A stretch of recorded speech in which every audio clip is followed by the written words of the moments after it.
Yes, I'm currently a business facilitator operating in Malaysia part-time and in Denver, Colorado part-time. And I've been doing that for many years, working primarily with the private sector in insurance, manufacturing, high tech, and public sector Mm. businesses, groups. Our job is to help people make decisions and to work together effectively. Before that time, I was a graduate student in theology and a member of the Institute of Cultural Affairs, Mm. where I worked in both Chicago, Denver, and Malaysia. So that's a bit about where I'm coming from, Yeah. where I got to where I am. And you have been, you told me that you have been collecting, you've been writing for more than 20 years, and you found this collection of your essays, and then you sparked this idea.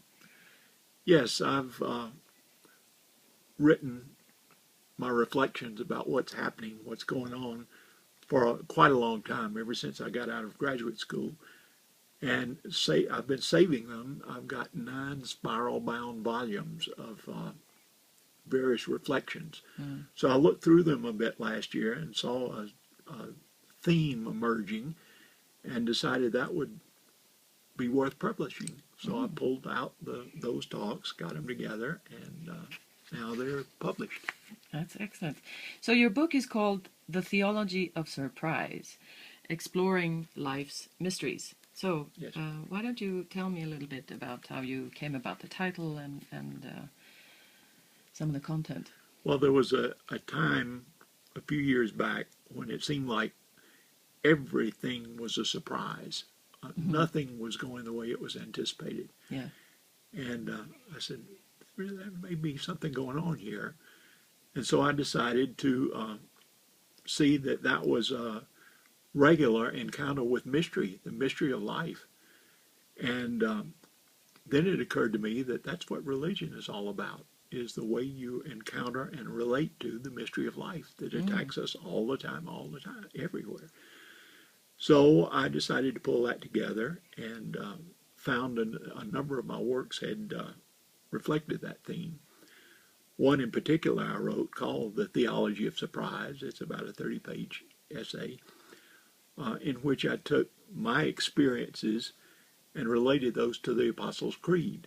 Yes. And so they tend to show that what the creed is about is real life, not some abstract philosophical what if, but is about the way life is experienced by all of us. And I thought that was a message worth getting out. Mm. And so you also told me that you have collected a lot of your own personal stories in here, and Yes. you mentioned some surprise encounters that you had. Why don't you give me some examples of those? All right. The first one that starts this was a car accident. Mm. It was on a Sunday morning. We were going for a meeting, and I stopped at a stoplight, and as I started, I saw out the corner of my eye a huge green pickup Yes. coming fast. He did not stop for the light, and I woke up in the hospital a bit later. But that was the first occasion that I recorded here and saw that that was an incident in which I encountered mystery for sure. Right. It was nothing expected. But then there are other types of stories like the in Cambodia, coming out of a visit to the Skull Museum and being suitably depressed after that encounter, and saw a beggar coming across the street, limping across the street to obviously make a hit on this vulnerable tourist. So I waited till he got halfway across the street, and then I went across to the side from which he'd come in order not to encounter him. And I looked back, and he had turned around and was coming again. So I waited again till he got halfway across, and then I crossed again back to where he'd come from. When I looked up again, he had the glimmer of a smile on his face, and so he came around and came again. So I waited again and then went back across. And that time when I turned around, he was grinning from ear to ear, and he rendered a snappy salute, which I returned, and then we went our separate ways. But that was another occasion of surprise. Yeah, yeah. Oh, that's wonderful. And so you talk a lot about mystery, and I think that's one theme that all of us experience at some, at several points in our lives. But then you here talk about the 8 dimensions of reality. Can you tell me a little bit about this? Yes, I decided that what it means to live an authentic life is to be in right relationship to reality. Yes.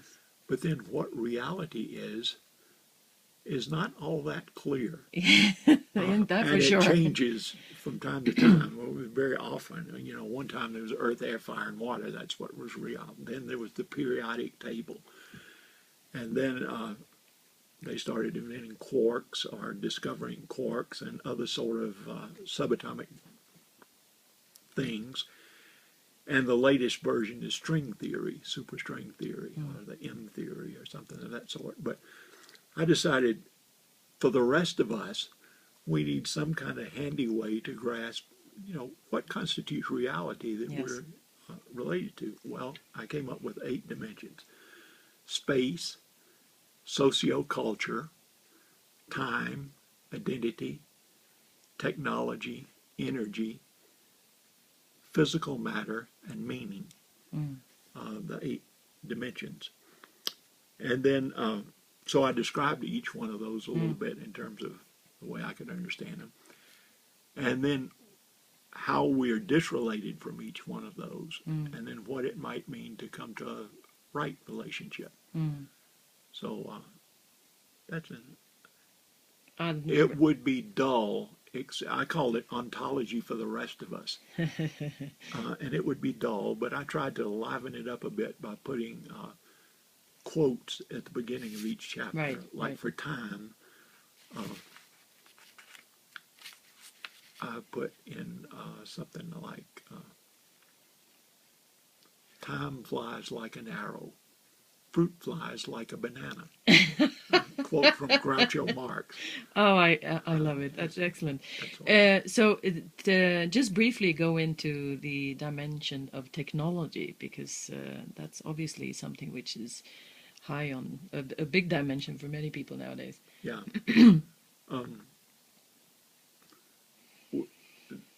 This is a decade in which technology is just rampant and developing massively. The function of technology is to increase human potential. Yes. But the trick is, one, how not to be awed by it, overcome by it, super attracted to the latest gizmo and gimmick. And the other is to resist it, because it means changing in the way we do things, and nobody likes change but a wet baby. So the challenge of technology is to think of new possibilities that we haven't even imagined before. Like, what can we do creatively and authentically with this thing called Second Life, or avatar immortality, or already robotic surgery is commonplace. It's fairly standard now. But we have much more capability than we know what to do with. Yes. And yet our systems built on older technology don't work very well anymore. The economic, political, and cultural have shown themselves inadequate to face the sort of global, complex, dynamic society that we have on our hands. So maybe technology is a resource we can use, but it's going to take creative imagination to bring that off. Yeah. Anyway, that's... yeah, well, one technological resource now is that your book is coming on sale very soon. And so I encourage people to click the link below and to pre-order their copy.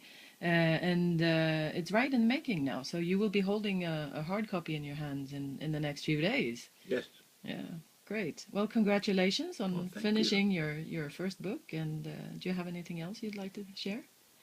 I don't think so. I hope you enjoy it, and let me hear from you Yes, if you do. please. Enter. There are some comments you can write below, and also I would like to once the book is out and people are able to read it, I'd like to invite you to spend some time with me, and maybe we can do some webinars on specific topics in the book where we can Great. invite people for a discussion. Right? Terrific. Yeah. Yeah, that would be great. Okay. Well, thank you very much, Thank you, John. Susanna. Yes.